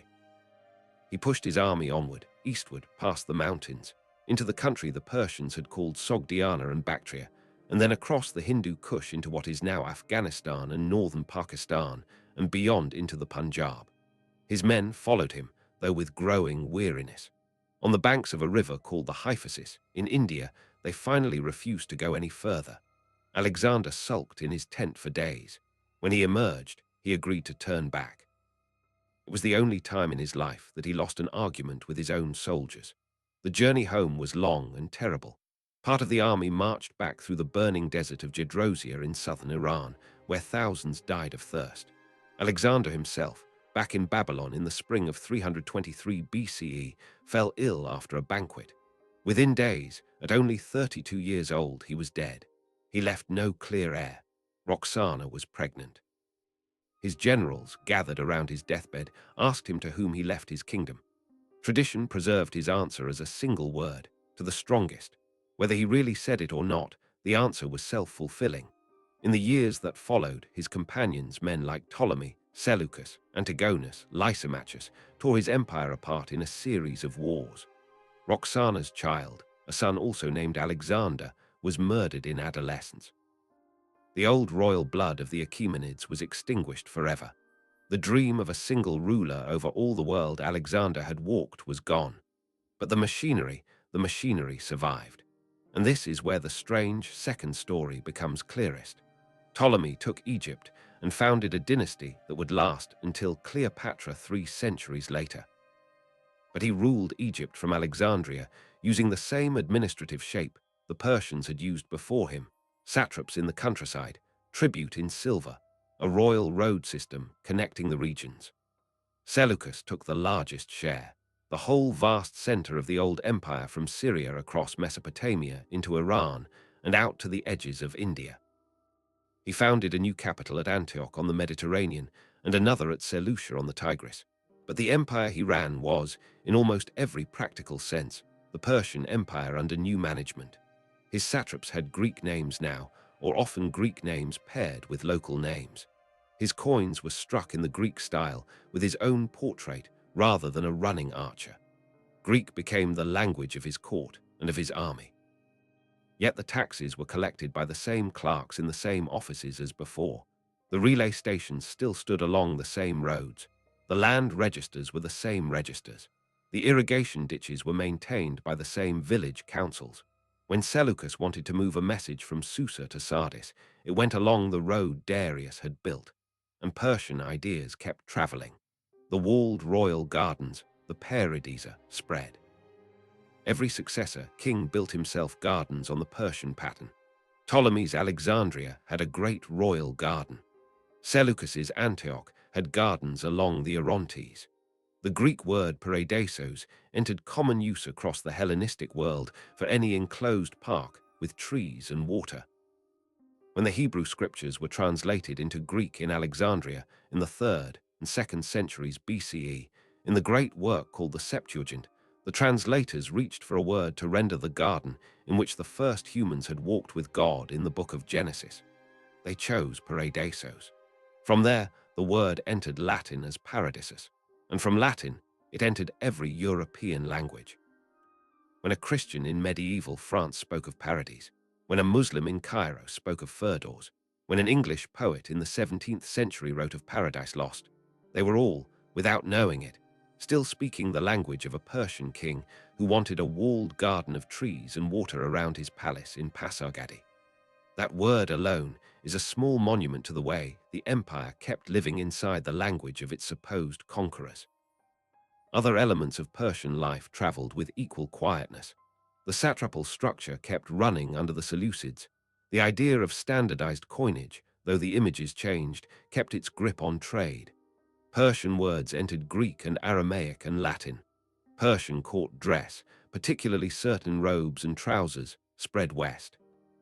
Trousers themselves, worn by horsemen on the Iranian steppe, would eventually replace the Greek and Roman tunic as normal daily wear across much of Eurasia, though it took many centuries. The double curtain that separates the private space of the ruler from public view, the whole ceremony of a sovereign hidden behind screens and revealed only in formal audiences, all of it came out of the Persian court and traveled outward. In the courts of Byzantium 1,000 years later, and in the ceremonies of medieval Europe long after that, echoes of the audience hall at Persepolis could still be found, muffled but present. Meanwhile, in the Iranian plateau itself, the Seleucid grip weakened over the 3rd century BCE. New peoples pushed in from the north, from the Central Asian steppes. Among them were the Parni, a group of nomads who moved into the province of Parthia in the mid-3rd century BCE and gradually, under a line of kings beginning with Arsaces, built themselves into a new empire. The Parthians, as they came to be called, spoke an Iranian language and adopted much of Achaemenid administrative practice. They wore the trousers of the steppe. They fought as heavy cavalry and as horse archers, developing the famous Parthian shot, in which a mounted archer twists in the saddle to fire backward at a pursuer. By about 141 BCE, they had taken Mesopotamia from the Seleucids and made a new capital at Ctesiphon on the Tigris, opposite the old Seleucid city of Seleucia. The Empire of Iran had reconstituted itself under a new dynasty on the old ground. The Parthians ruled for nearly 500 years. They defeated Roman armies more than once, most famously at the Battle of Carrhae in 53 BCE, where they crushed the legions of Crassus, and according to legend, poured molten gold down the throat of the fallen Roman general as a comment on his greed. Yet, in the Parthian court, Greek influence lingered in strange combinations. Some Parthian kings called themselves Philhellenes on their coins, friends of the Greeks. They performed Greek plays at court. When the head of Crassus was brought before the Parthian king after Carrhae, a company of actors was in the middle of performing Euripides' Bacchae, and one of them incorporated the real head into the play. Persian, Greek, and steppe elements moved together through those centuries. But the deep structures, the roads, the satraps, the gardens, the language of administration in Aramaic that had been standard since Achaemenid times, kept turning quietly beneath the surface. And through all of this, one thread ran without break: the fires. In the temples of the Magi, in Fars and Media and Bactria, in small mountain shrines, and in larger sanctuaries built for the priesthood of Ahura Mazda, the sacred flames kept burning. They had burned in Achaemenid times. They burned through the Seleucid centuries. They burned under the Parthians. Priests tended them in relays, day and night, feeding them dry wood, keeping them from touching the impure ground, guarding them from the wrong breath. In a temple at Adur Gushnasp in the mountains of Media, and in another at Karkai in Sistan, and in many others whose names are now lost, the same fires that had witnessed the offerings of the earliest Iranian tribes were still burning under new dynasties. The Zoroastrian tradition holds that a rightly kindled fire, properly tended, should never be allowed to go out. And in some places, according to the memory of the priests, some of those fires never did. By the early 3rd century of our era, the Parthian dynasty grew weak, and a new family rose in Fars, in the old Achaemenid heartland, that claimed direct connection to the older tradition. Their founder was called Ardashir. He would call his line by an old name, and he would try, more consciously than any dynasty since Cyrus, to remember what the first Persian Empire had been. Ardashir came out of the province of Fars, from the same rocky hill country where the Achaemenid line had first risen more than 7 centuries before. His family were local princes and, importantly, hereditary priests of a fire temple dedicated to the goddess Anahita at Istakhr, a small town not far from the ruined terraces of Persepolis. That combination of political and priestly authority mattered. It meant Ardashir grew up with the ashes of the old empire literally within walking distance, and with the sacred fires of the old faith kept alive by his own family. When he raised his banner against the last Parthian king, Artabanus IV, in the 220s of our era, he did so with a clear sense of who he was and what he intended to bring back. In 224 CE, at a battle on the plain of Hormozgan, Ardashir defeated and killed Artabanus. 2 years later, he was crowned in Ctesiphon as King of Kings, taking a title that had not been used in that full form for centuries. The dynasty he founded would be called the Sasanians, after his ancestor Sasan, and it would rule Iran for more than 400 years. The Sasanians consciously reached back over the Parthian centuries toward the Achaemenid past. They carved great rock reliefs at Nakshi Rustam, in the very cliffs where the tombs of Darius and Xerxes and Artaxerxes had been cut, showing themselves receiving the ring of kingship from Ahura Mazda or trampling defeated Roman emperors beneath their horses. They rebuilt the road system. They organized the satrapies again, though under new names. They restored royal patronage to the Zoroastrian priesthood on a scale not seen for centuries, gathering the scattered oral traditions of the Gathars and the Yashts into a written scripture called the Avesta, transcribed in a special script created for the purpose. They built new fire temples across the empire and elevated 3 great sacred fires above all others: Adur Farnbag in Fars, Adur Gushnasp in the mountains of northwestern Iran, and Adur Burzan Mihr in the northeast. Each of the 3 was tended by dedicated priesthoods and considered to have burned since almost the beginning of time. Kings journeyed to them on foot in gestures of humility. Under the Sasanians, the fires that had never quite gone out under earlier dynasties were now the visible heart of an official state religion. The empire the Sasanians built stood as one of the 2 great powers of the ancient world for 4 centuries, facing the Roman Empire and its eastern successor Byzantium across the Euphrates and the Armenian highlands. Emperors on both sides came and went. Wars flared and cooled. Peace treaties were signed and broken. Great works of art and thought moved between the 2 worlds. In the Sasanian court, philosophers translated Greek and Indian works into Middle Persian. Physicians practiced medicine that drew on Hippocrates and on Indian Ayurveda at once.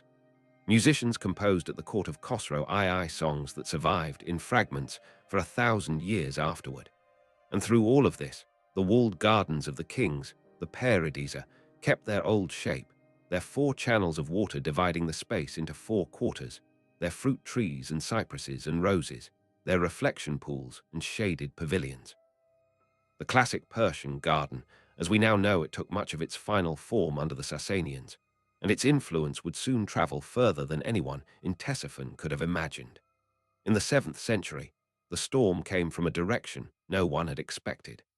Out of the Arabian Peninsula, unified by a new faith, Muslim armies moved north in a series of campaigns that broke both the exhausted Byzantines and the exhausted Sasanians within a single generation. In 636 CE, at the Battle of Qadisiyah, the main Sasanian army was defeated. Ctesiphon fell in 637.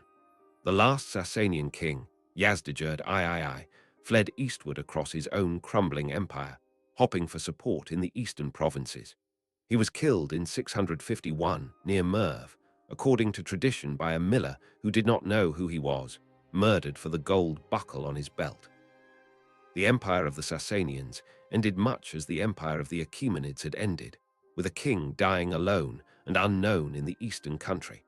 And with that death, the last dynasty that consciously carried forward the line of the ancient Persian kings passed from the earth. Yet once again, as after Alexander, the machinery survived. The Muslim conquerors, few in number and mostly unfamiliar with the administration of settled empires, kept the Sasanian bureaucracy running. Persian scribes stayed at their desks. Persian tax collectors kept collecting. Persian systems of land tenure and water rights continued. The Aramaic and Middle Persian record-keeping was gradually replaced with Arabic, but the categories of administration were not. Within a century, Persians were writing manuals of statecraft that shaped the entire Islamic world's understanding of how empires should be run.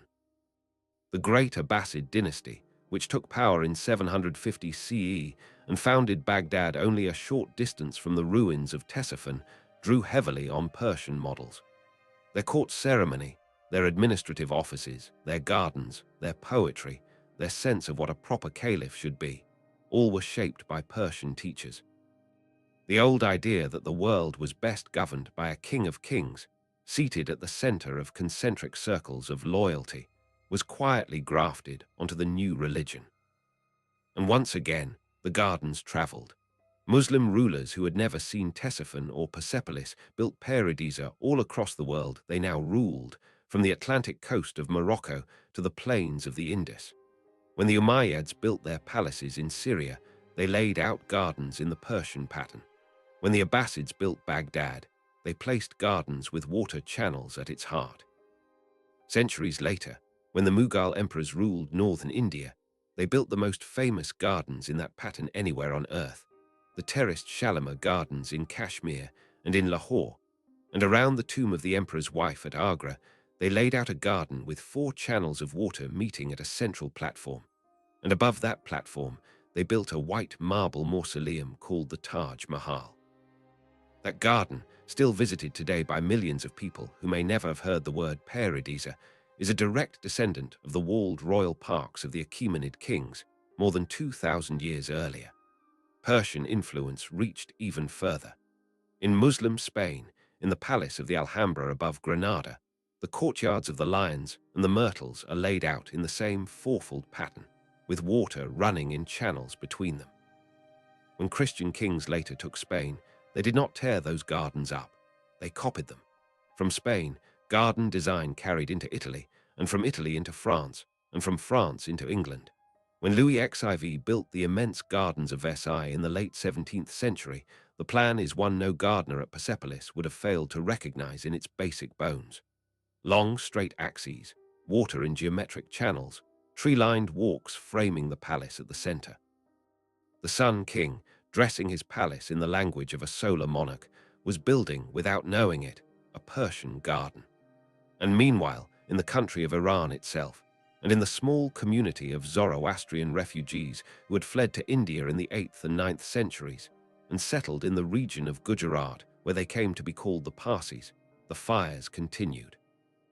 Under Muslim rule, the Zoroastrian population of Iran gradually decreased, as many converted to Islam over the centuries.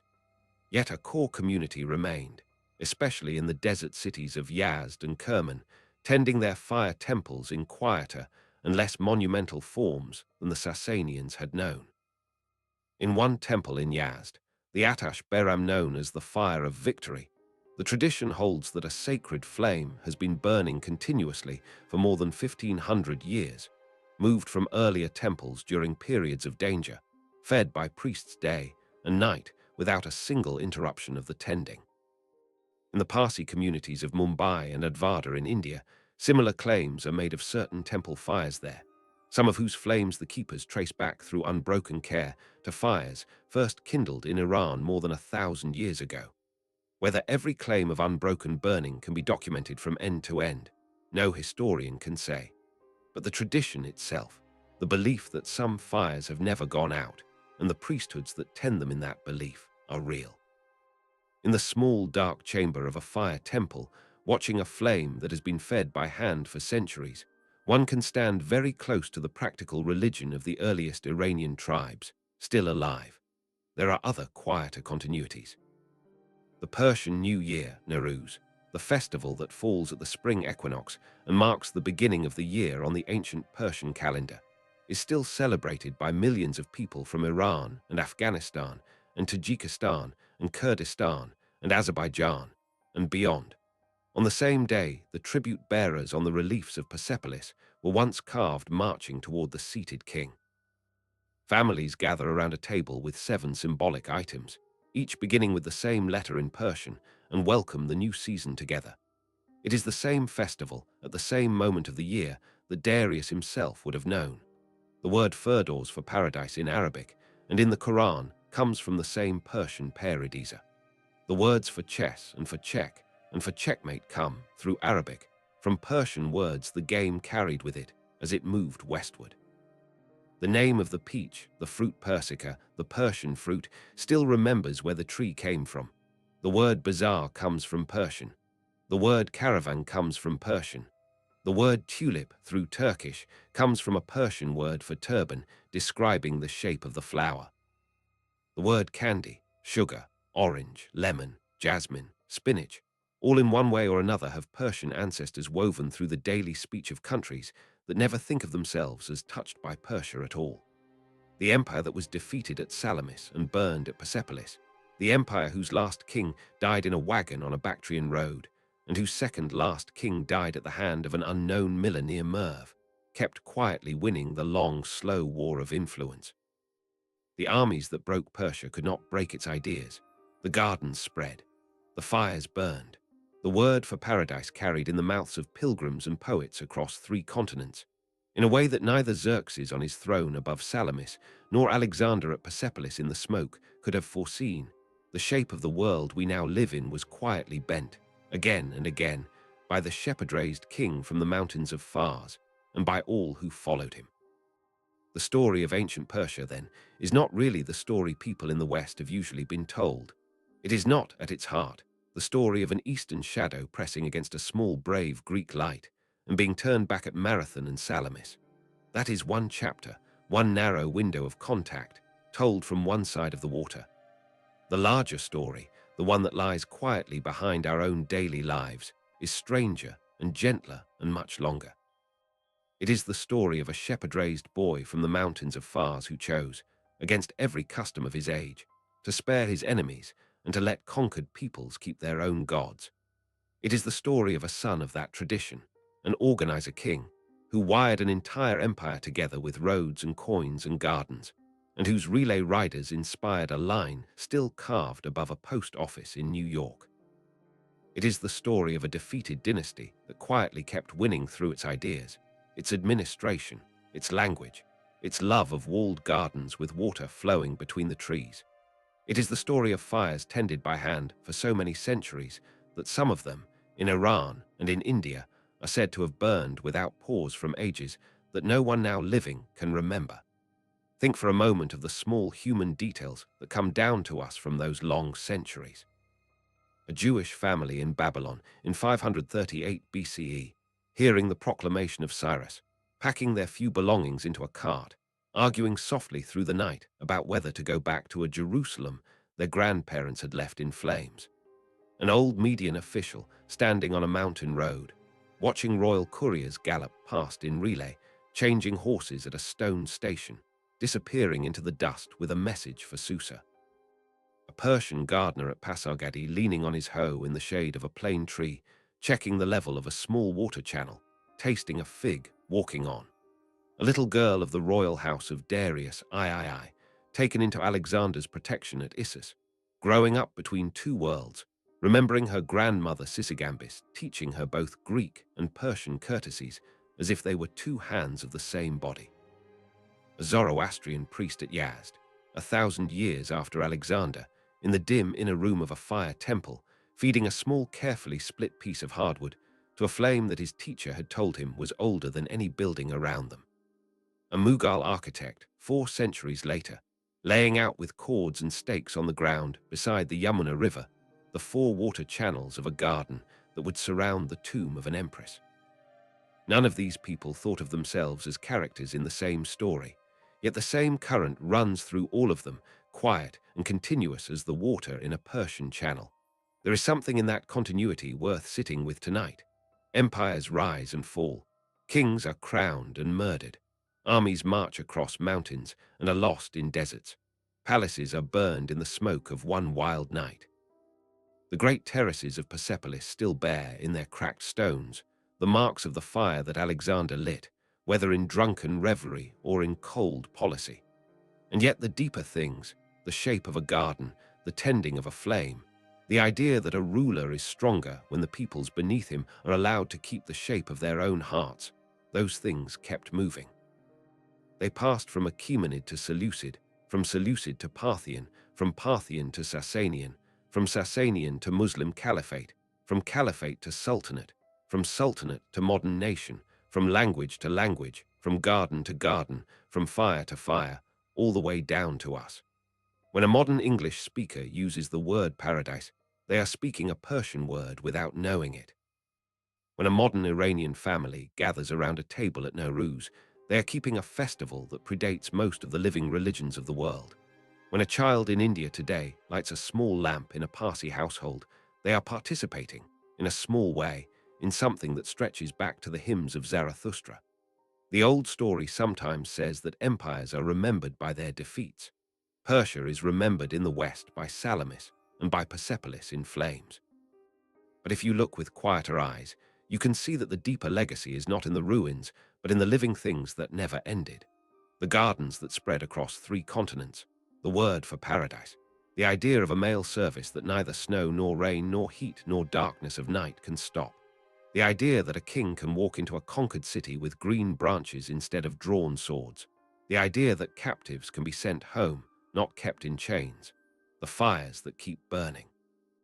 These are not the trophies of a defeated empire. They are the quiet gifts of a civilization that outlasted everyone who thought they had defeated it. If tonight you have listened all the way through to this last section, and if some part of the long, slow arc of it has settled into you, then perhaps you can rest with this one gentle thought before you sleep.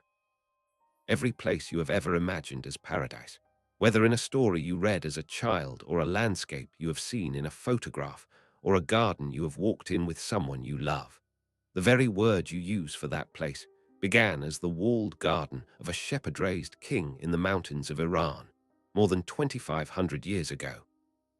He built it because he wanted somewhere to sit in the shade of a tree with water running past his feet, and the desert kept softly on the other side of a wall. And the human wish behind that garden, the wish for a small enclosed place of green trees and cool water and quiet, has been carried by his word into every language spoken on earth. When you close your eyes tonight and picture somewhere calm, somewhere safe, somewhere green, you are picturing, without knowing it, a Persian garden. Take a slow breath now and let the details settle. The story has been told in full, from the first tribes moving with their flocks across the highlands, through the mercy of Cyrus at Babylon, through the roads of Darius and the wound of Salamis and the fire at Persepolis, through the long second life of the empire under Seleucids and Parthians and Sasanians, through the coming of a new faith and the survival of the gardens and the flames, all the way down to the peach on your table, the tulip in a spring vase, the checkmate in a game beside a warm lamp, the word paradise itself. You do not need to hold any of it in your mind now. It has been said. It is enough. The lights in your room can stay low. The fan can keep its soft hum if there is one. The night can wrap around you gently. Somewhere in the world tonight, in a small stone chamber in Yazd, a priest is feeding a piece of sandalwood to a flame that his teachers say has burned longer than the memory of anyone now alive. Somewhere in a garden in Isfahan, or in Lahore, or in Granada, or in a quiet corner of a park in a city you have never seen, water is running softly through a channel between 4 beds of green. Somewhere along the old road between Sardis and Susa, the stones of a way station are settling deeper into the ground, worn smooth by 25 centuries of feet. All of it is going on without you needing to attend to any of it. All of it will go on when your breathing has slowed and your eyes have closed. You have walked a long road tonight, from the first shepherds on the plateau to the last fires still tended in the desert, and you have earned your rest. There is no more you need to hold. Nothing needs your attention now. The story keeps itself. The gardens keep themselves. The flame keeps itself, watched over by other hands. Let your shoulders sink a little further into whatever holds you. Let your jaw soften. Let the small worries of the day slip back into their small places. The empire that could not be undone by fire or by conquest does not need any more remembering from you tonight. It has done its remembering by lasting.